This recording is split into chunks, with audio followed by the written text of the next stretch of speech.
అందరికీ నమస్కారం అండి. నా పేరు చంద్రశేఖర్. ఈరోజు మనం చూడబోయే వీడియో చూసారంటే వాటర్ మెలాన్లో పూత అనేది రాలిపోతూ ఉంటుంది. దానికి ఏంటి కారణం ఏంటి, అది ఎలా మనము కంట్రోల్ చేద్దామని ఈ వీడియోలో చూద్దాం. అంటే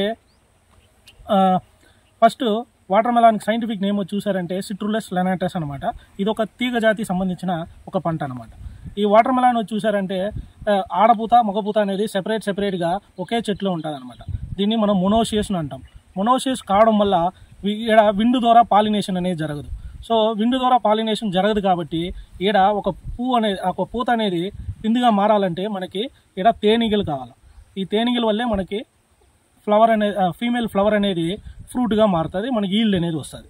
ఫస్ట్ పూత రాలేదానికన్నా కారణాలు ఏంటి అని చూద్దాం. ఫస్ట్ పాయింట్ వచ్చి స్ట్రెస్ అనమాట. మనకి ఎక్కువ ఒత్తిడి ఉండడం వల్ల పూత అనేది రాలిపోతూ వస్తుంది. హాట్ అండ్ కోల్డ్ కండిషన్ అంటే ఎక్కువ ఎండ ఉండడం వల్లనో ఎక్కువ మంచు ఉండడం వల్ల కూడా పూత అనేది రాలిపోతూ వస్తుంది. రెండోది పూర్ వాటర్ మేనేజ్మెంట్ అంటే నీళ్ళు ఎక్కువ తక్కువ పెట్టడం వల్ల మనకి పూత రాలిపోతూ వస్తుంది.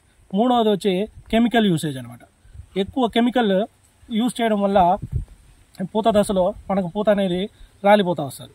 ఎందుకు అనేది నేను మళ్ళీ చెప్తాను. నాలుగవది పాయింట్ చూసారంటే న్యూట్రిషన్ డిఫిషియన్సీ వల్ల కూడా పూత రాలిపోతూ వస్తుంది. దీన్ని మనం ఎలా కంట్రోల్ చేద్దామని చూసినామంటే ఫస్ట్ పాయింట్ వచ్చి స్ట్రెస్ అనమాట. స్ట్రెస్ని మనం తగ్గియాలా వాటర్ మెలాన్లో అంటే ఏం చేయాలంటే మనము ఫర్ ఎగ్జాంపుల్ ఎండాకాలం పెట్టినాము వాటర్ మెలాన్ అంటే ఎండాకాలం ఏం చేయాలంటే బయోస్టిమ్యులెంట్స్ ఎక్కువ వాడాలి. For example humic acid, seaweed, amino acids, orthosilicic acids ఇలాంటివి ఎక్కువ వాడితే ఆ ఒత్తిడి అనేది తగ్గుతుంది. రెండవది పాయింట్ వచ్చి వాటర్ మేనేజ్మెంట్. మనం కరెక్ట్గా ఎంత వాటర్ అనేది పూత దశలో పెట్టాలా అంతే పెట్టాలి. మరీ ఎక్కువ పెట్టకూడదు, మరీ తక్కువ పెట్టకూడదు. అట్లా పెట్టకుండా ఉంటే మనకి కరెక్ట్గా పూత అనేది సెట్ అవుతుంది, ఈల్డ్ అనేది వస్తుంది. మూడవది పాయింట్ వచ్చి మినిమైజ్ ది కెమికల్ యూసేజ్ అంటే ఫర్ ఎగ్జాంపుల్ ఆర్గనోఫాస్ఫేట్స్ అనే ఒక గ్రూపు, నియోనికోటినాయిడ్స్ అనే గ్రూపు. ఆర్గనోఫాస్ఫేట్స్ అంటే పెరాథియాన్ ఉంది, మలాథియాన్ ఉంది, క్లోరోపైరిపాస్ ఉంది, ఇంకా చాలా ఉన్నాయి.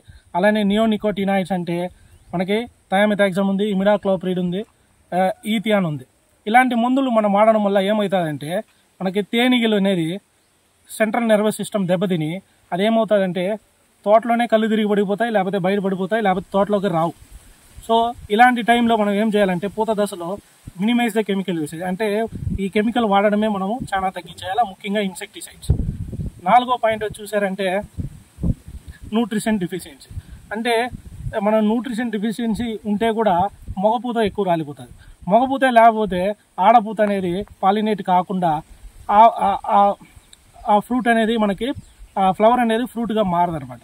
సో మనం ఏం చేయాలంటే పూత దశలో పూత ఏడన్నా తోటలో కనపడినప్పుడే ఏం చేయాలంటే 2 కిలోల బోరాన్ ఒక ఎకరాకి, ఒక 5 కిలోల మ్యాక్స్ ఒక ఎకరాకి చెప్పున మనం వాడినామంటే మగపూత అనేది రాలకుండా ఉంటుంది, ఆడపూత అనేది ఫ్రూట్గా మారుతుంది.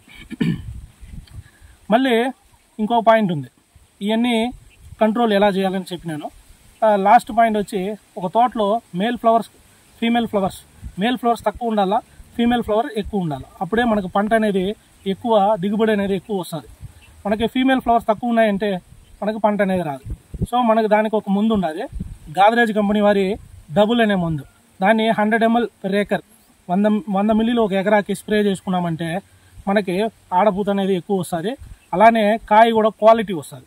వాటర్ మెలాన్ కాయ అనేది కూడా బాగా క్వాలిటీ వస్తుంది.